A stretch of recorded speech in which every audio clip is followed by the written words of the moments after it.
Hey, collective, it's Anne Marie. Happy Wacky Wednesday. Hey, happy Wacky Wednesday. I hope all of you are doing well. I thought we'd pull some cards and get some messages of clarity for those who like it. First, I would like to thank, from the depths of my heart and soul, thank you to all of you who like, share, save, comment on my content. I truly appreciate that very much. And of course, the cats know when I start recording. So let's pull some cards. I want to just share something. I know people hate when I do this, but oh well, it's my page. I wanted to share something that was really funny today. So Cam, my coworker, my amazing coworker, and I go out. We went out and did street outreach with. There's a hospital here that has a homeless street outreach where they go actually out into the camps, right? Which is my favorite kind of outreach. We don't do that with this job I have, but I would love to get back to that. But anyway, so we go into a lot of these encampments, right? And we go into this encampment, and I'm telling you, it was like a city almost, like a neighborhood. I mean, there was tons, unfortunately, tons of homeless people, and they have all different roads, and I mean, it was vast. So, and the street outreach team brings food, socks, water, supplies, blankets. I mean, just all kinds of things, right? And they also offer services because they have a medical van as well. So anyway, so we go in and we're handing them bags of food and socks. And we're talking to them, and I look over, and hanging from a tree is a fucking raccoon. He looked fresh, like fresh to death, like he just got there. And I looked over and I go, is that a raccoon? There's no doubt it was a raccoon. I just didn't know any other way to start the conversation. You know what I'm saying? And the guy was like, yep, sure is. And I was like, and in my mind, I'm like, well, maybe they're stringing it up to eat it. Times are hard, right? People eat squirrels and all kinds of shit, right? Who am I? I don't judge, I was like, maybe they're eating it, but why do it like that?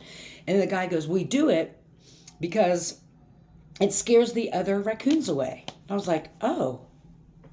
So we have to do, just string up a raccoon, scares the raccoons away. Never thought about it, but I was pretty shocked to see that. So anyway, let's pull some cards now that we're, 2 minutes in. What do the threads of karma want us to know? No, we'll do that in the next video. Okay. All right, thank you. Hi, everybody, ancestors, spirit guides, divine to being, source of light energy, karma, chameleon.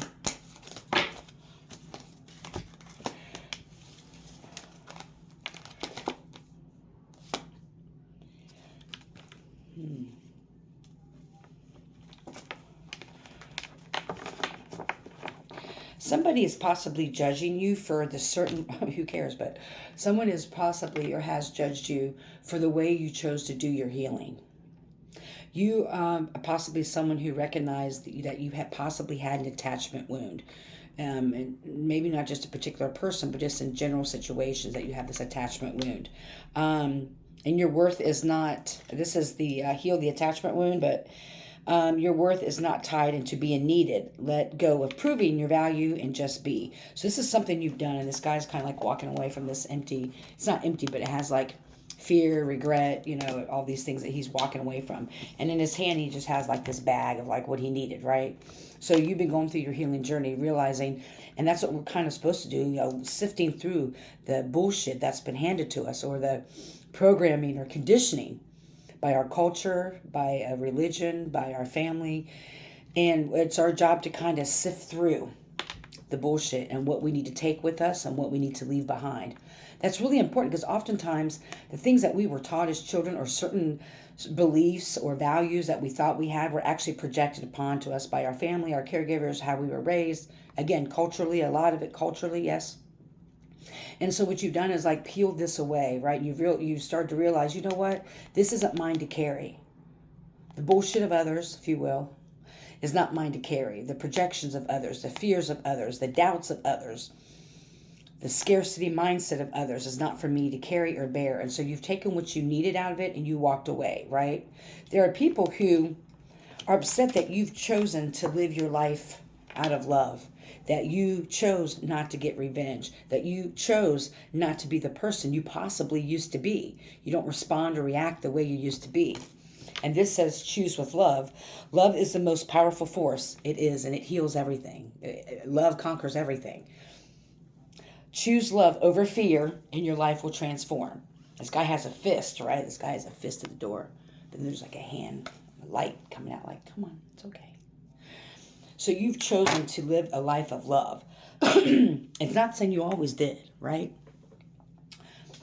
But part of walking away from everything is realizing that you don't need the anger, you don't need the resentment, you don't need the weight of all those unresolved things that you did the trauma work, you did the healing work, and you're packing your bag and leaving. You chose to lead with love.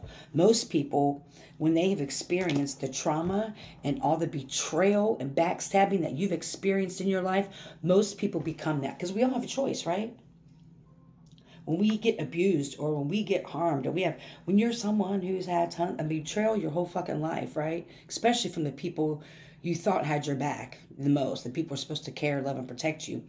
When you're able to walk away from that and not choose to become that and harm other people, that takes more strength, courage, and power than it is to become what happened to you. You're not your story. You're not your story.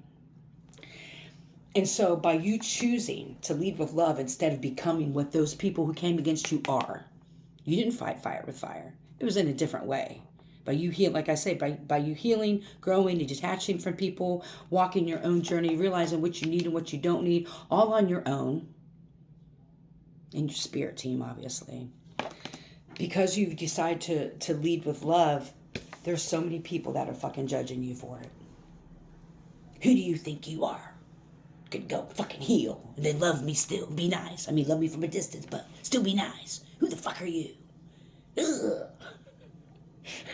They get mad because they want the energy that they gave you. They want to prove that you are who they said you were this whole time.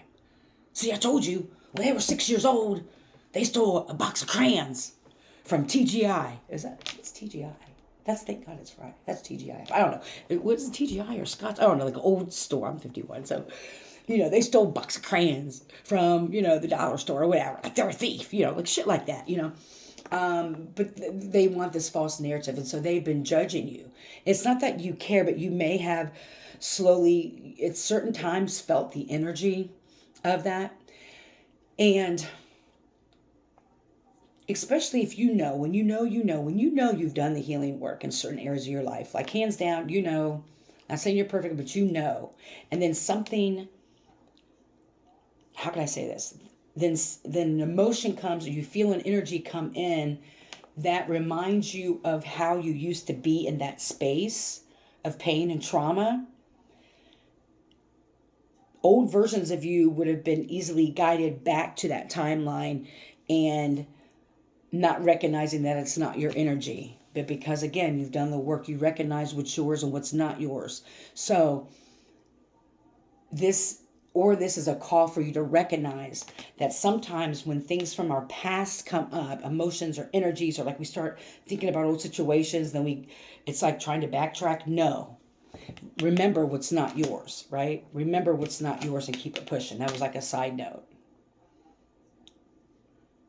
This is interesting. This is coming up because I've been getting downloads and having dreams about specific people trying to come back in. A lot of dreams.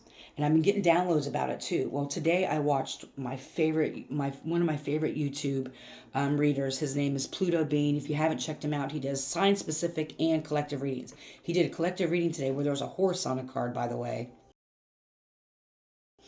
And let's talk about people coming back in and leaving them on red.